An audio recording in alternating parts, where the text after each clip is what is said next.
Broadcasting from the Liberatory CPA studios, I'm Rick Amato. This is Politics and Profits. The deep state, does it exist, or is it just the figment of the right's imagination? Join me this time from the Big Apple, New York. New York is famed political analyst and author of the book Rogue Spooks, The Intelligence War on Donald Trump, Dick Morris. Dick, welcome to the program. Thanks very much.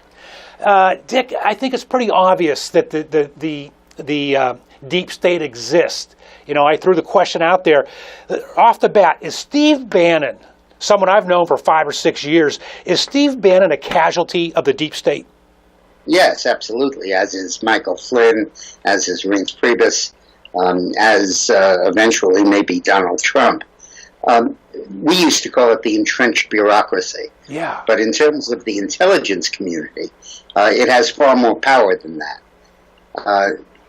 Donald Trump represents everything the permanent establishment opposes. Trump is in favor of tariffs. He's in favor of limits on refugees and immigrants. He's a globalist. They all oppose those positions. And when he was elected, they were determined to force him out. It began when Obama took office, when he transformed the FBI and the CIA into radical liberal institutions. They fired all the conservatives who had dominated those agencies for 40 years and replaced them with real radicals.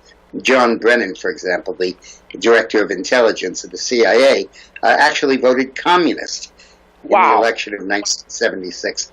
Carter wasn't good enough for him. The agency became staffed with ultra-liberals. When Trump defeated Hillary unexpectedly and moved to take over, Brennan instructed his CIA people, stay in place, stay at your desk, do not leave. And he extended civil service protection to almost 1,000 people, political appointments that now became civil service, which meant that they could not be removed.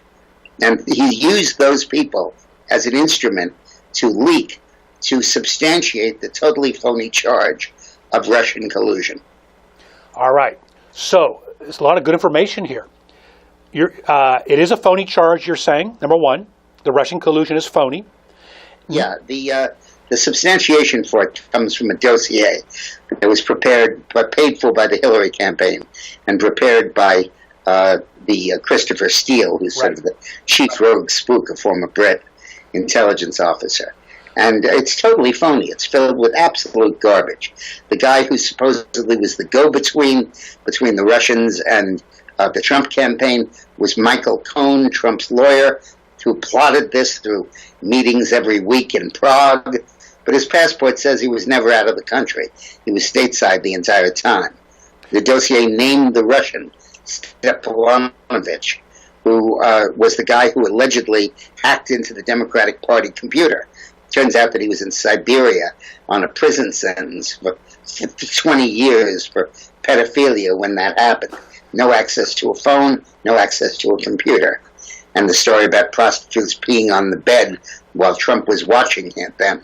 The guy who said he was sitting next to Trump later admitted he'd never met Trump in his life. So that dossier could not be published.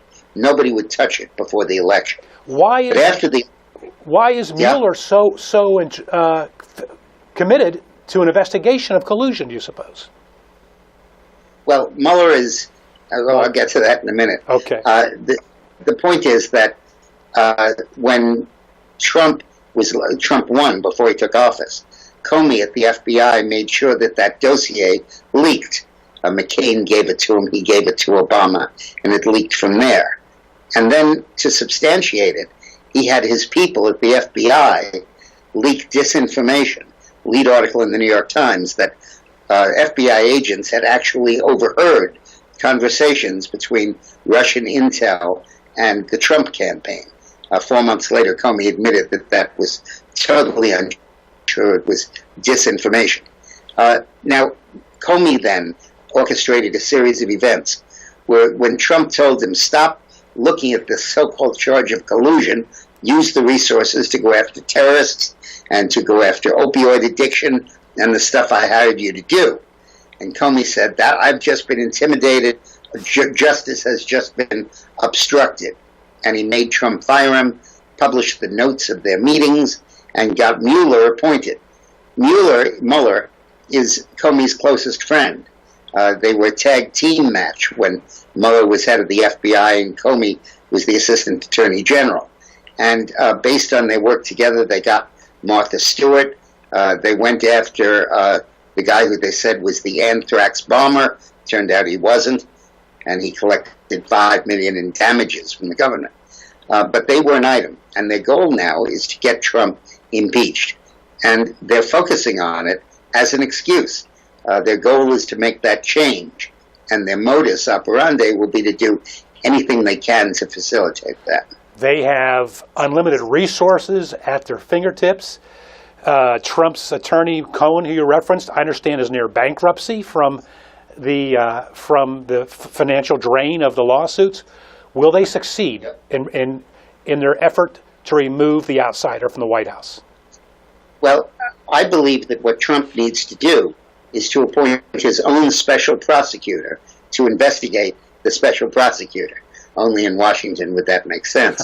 But remember when there was a leak of Valerie Plame being a CIA agent, Bush appointed a special prosecutor who spent 2 years investigating the source of the leak. I think that Trump should do that and should go after Mueller's staff for leaking to the media. Every day there's another leak coming out of that office. 4 days ago it said that Manafort made $80 million off Russia, the Russian and Eastern Europe contacts. A few weeks before that, the leak was that they had busted into Manafort's home with a SWAT team to search it. Those leaks all came from Mueller.